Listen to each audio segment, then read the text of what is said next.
Assalamualaikum dan salam sejahtera. Hari ini kita akan mempelajari tentang pengenalan perisian pemprosesan pengaturcaraan. Objektif kita pada kali ini adalah untuk mengetahui fungsi asas arahan aturcara untuk membina simulasi blok. Di sini kita menggunakan aplikasi MagnetCode. Aplikasi MagnetCode ini sudah cikgu ajar macam mana untuk download.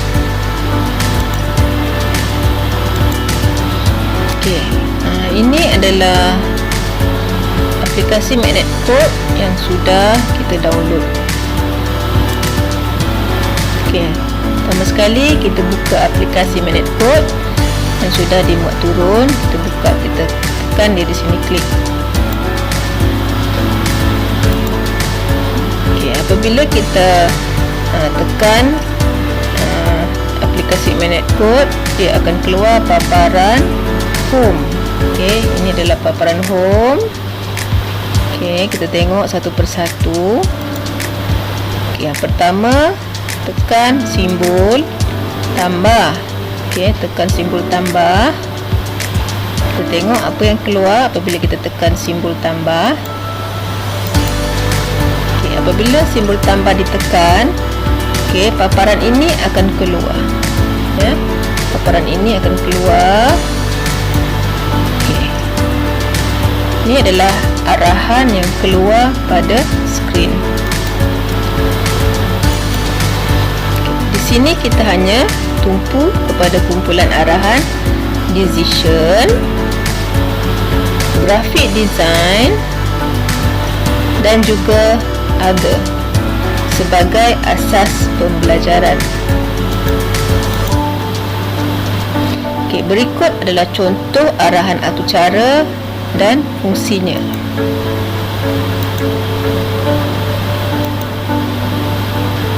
Kita tengok satu persatu. Yang pertama, decision.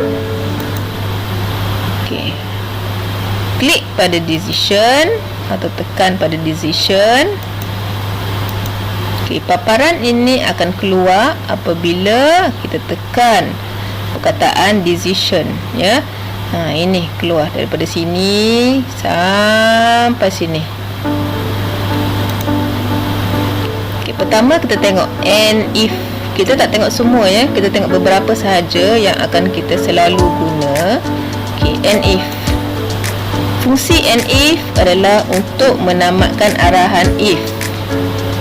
Nanti kita akan lebih fahamlah bila kita sudah buat amali, kita sudah buat projek, kita akan faham setiap satu fungsi-fungsinya. Yang kedua ialah if button A1 press. Fungsinya ialah untuk mengesan sama ada butang tertentu ditekan pada antara muka. Contohnya butang A1. Ini kita boleh ubah A1, B1, C1, bergantung kepada kita punya projek lah. Seterusnya kita tengok graphic design. Graphic design.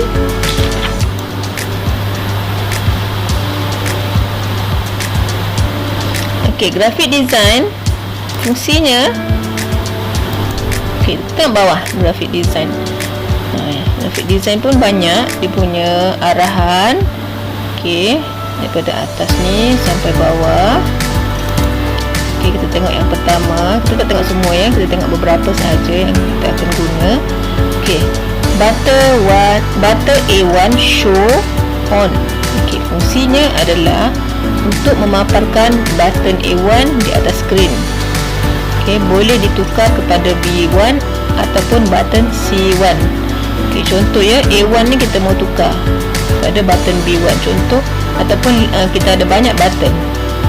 Ada 3 button. Jadi button A1, button B1 dan button C1. Nanti kita akan fahamlah bila kita sudah buat projek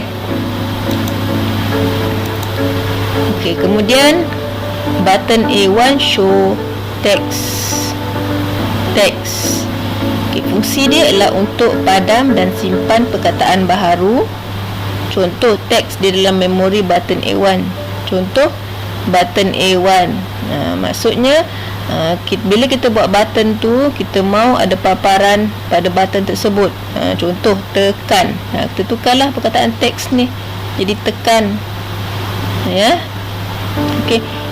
On, off. Terpulanglah pada kita punya projek. Okey, seterusnya button A1 update. Okey, fungsinya adalah untuk memaparkan kandungan memori button A1. Okey, kita tengok lagi. Yang ketiga adalah other. Okey, apa arahan-arahan yang ada pada other? Okay, apabila other ditekan, okey, dia hanya ada 3 sahaja arahan. Ya. Go to 1, timer dan note. Okey, kita tengok satu fungsinya. Go to 1, dia ada 2 fungsi, iaitu untuk pergi ke barisan arahan atau cara yang hendak ditentukan untuk mengulangi arahan. Kita mau ulang balik ya. Okey, yang kedua diletakkan pada akhir pengatur caraan untuk melengkapkan pengatur caraan. Okey, seterusnya ialah timer 1 second. Fungsinya adalah untuk menunggu seketika berdasarkan tempoh masa yang ditetapkan. Contoh, lampu tu berkelip 1 saat ataupun 200 milisecond ya. 200 milisecond ni lagi laju daripada 1 second. Okey, seterusnya kita tengok note. Fungsi note adalah digunakan untuk menulis catatan pengatur caraan yang dibina. Ini nota lah, tulis tajuk ke apa ke. Okey, untuk pembelajaran seterusnya, kita akan pelajari cara membina simulasi asas menggunakan blok. Okey, pelajaran seterusnya cikgu akan ajar macam mana untuk kita buat simulasi ya menggunakan blok. Okey. Sekian dahulu dari cikgu. Kita jumpa lagi pada pembelajaran akan datang. Assalamualaikum. Bye.